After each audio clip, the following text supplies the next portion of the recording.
চাঁদাবাজি এবং ভাঙচুরের অভিযোগে বৈষম্য বিরোধী ছাত্র আন্দোলনের কলাবাগান থানার আহ্বায়ক সালাউদ্দিন সালমান সহ 14 জনকে আটক করেছে যৌথ বাহিনী। আসিফ, নাহিদ, মাহফুজ, একটা কথাই বলতে চাই, যেই গদিতে বসে ফুটানি করতেছো সেই গদি এই শ্রমিকের রক্তের উপর দিয়ে যায় বসছো। বাংলাদেশে তো আলটিমেটলি 30-40% পিপল আওয়ামী লীগকে সাপোর্ট করে। সমন্বয়করা স্বার্থপর।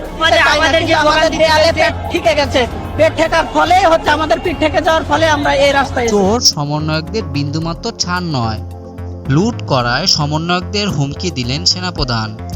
সম্প্রতি সময়ে সেনাবাহিনী পরিচালিত ত্রাণ কার্যক্রমে চুরি ও অনিয়ম অভিযোগে নাম উঠেছে কিছু সমন্বয়কারীদের। এ নিয়ে কঠোর হুঁশিয়ারি দিলেন সেনাপ্রধান। আজ সকালে এক জরুরি সংবাদ সম্মেলনে তিনি বলেন, যে বা যারা ত্রাণ কার্যক্রম চুরি বা লুটপাটের সঙ্গে জড়িত তারা যতই প্রভাবশালী হোক না কেন কাউকে কোনো ছাড় দেওয়া হবে না। আমরা ইতিমধ্যে তদন্ত করেছি এবং দোষীদের আইনের আওতায় আনতে যাচ্ছি। তিনি আরও বলেন, দুর্যোগকালে সাধারণ মানুষের পাশে দাঁড়ানো আমাদের দায়িত্ব। কেউ সেই দায়িত্ব পালনে বাধা দিলে তাকে চরম মূল্য পরিশোধ করতে হবে।